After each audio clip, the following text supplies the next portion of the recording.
வணக்கம் உறவுகளே, இன்றைக்கி நம்ம பார்க்க போகிறது ஒரு அசத்தலான சுண்டல் பிரியாணி தாங்க பார்க்க போகிறோம். ரொம்பவே சுவையாக சூப்பராக இருக்கும். சரி வாங்க எப்படி செய்யலான்னு பார்த்துடலாம்.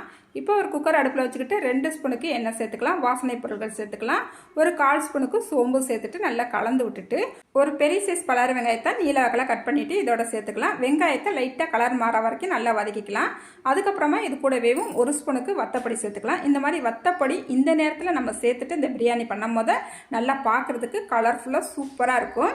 அதுக்கப்புறமா இது கூடவேவும் 3 மீடியம் சைஸ் தக்காளி பழத்தை கட் பண்ணிட்டு சேர்த்துட்டு கொஞ்சமாக உப்பு சேர்த்துட்டு இந்த தக்காளியை மூடி வச்சு ஒரு 3-4 நிமிஷத்துக்கு நல்லா வேக விட்டோம்னா சூப்பராக நம்மளுக்கு தக்காளி நல்லா மசிஞ்சு வெந்து வந்துடும்.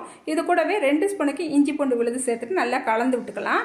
அதுக்கப்புறமா ஒரு கைப்பிடி அளவு புதினா இலையும் ஒரு கைப்பிடி அளவு மல்லி இலையும் சேர்த்துட்டு நல்லா கலந்து விட்டுட்டு 200 கிராம் புளிக்காத கெட்டியான தயிரும் சேர்த்துக்கலாம். இதெல்லாம் சேர்த்துட்டு நல்லா எண்ணெய் பிரிஞ்சு வந்தால் பிறகு பாஸ்மதி அரிசியை 10 நிமிஷமாக ஊற வச்சு எடுத்து வச்சுருக்கிறேன். தண்ணியெல்லாம் நல்லா வடிகட்டிட்டு இதோட சேர்த்துக்கலாம்.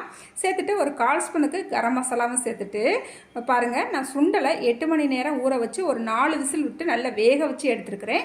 இந்த சுண்டலையும் இதோட சேர்த்துட்டு நல்லா கலந்து விட்டுட்டு நம்ம இப்போ தண்ணி சேர்த்துக்கிற போகிறோம். நம்ம இன்றைக்கி அரிசி 1.5 கிளாஸ் எடுத்துருக்கிறோம். 1 கிளாஸ் அரிசிக்கு 1.5 கிளாஸ் தண்ணி ஊற்றணும். நம்ம 1.5 கிளாஸ் எடுத்துருக்கிறதுனால 2.25 கிளாஸ் தண்ணி சேர்த்துருக்குறோம். தண்ணி சேர்த்துட்டு நல்லா கலந்து விட்டுட்டு கொஞ்சமாக மல்லி இலையும் கொஞ்சம் புதினா இலையும் 1 ஸ்பூனுக்கு நெய்யும் சேர்த்துக்கலாம். சேர்த்துட்டு நல்லா மறுபடியும் கலந்து விட்டுட்டு நம்ம கொஞ்சமாக உப்பு சேர்த்துக்கலாம். ஏன்னா தக்காளி வதங்கும் போது தான் உப்பு சேர்த்துருந்தோம். அதுக்கப்புறமா இப்போ உப்பு சேர்க்குறோம். உப்பு காரம் புளிப்பெல்லாம் கரெக்டாக இருக்குங்க. எனக்கு நான் செக் பண்ணிவிட்டேன். இப்போ மூடி வச்சு அடுப்பை சிம்மில் வச்சு ஒரு 10 நிமிஷத்துக்கு அப்படியே விட்டுடலாம்.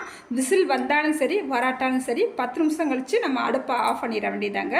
அதுக்கப்புறமா ஒரு 10 நிமிஷம் கழித்து நீங்கள் குக்கரை ஓப்பன் பண்ணி பார்த்தீங்கன்னா நல்ல ஒரு கமகமன்னு வாசனையோட நம்மளுக்கு சுண்டல் பிரியாணி சூப்பராக ரெடியாக இருக்குங்க. அடியில் பார்த்துக்குங்க, கொஞ்சம் கூட ஒட்டாது, நல்லா பொழு பொழுன்னு சூப்பராக வந்திருக்கும்.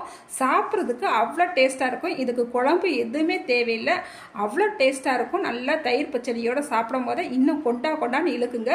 அந்த அளவுக்கு டேஸ்ட்டு சூப்பராக இருக்கும். ஒரு முறை நீங்களும் இதே அளவுகளோட இந்த சுண்டல் பிரியாணியை ஒரு முறை ட்ரை பண்ணி பாருங்கள். ட்ரை பண்ணிவிட்டு எப்படி இருந்துச்சுன்னு மறக்காமல் கமெண்ட்டில் சொல்லுங்கள். அடுத்த ஒரு வீடியோவில் பார்க்கலாம்.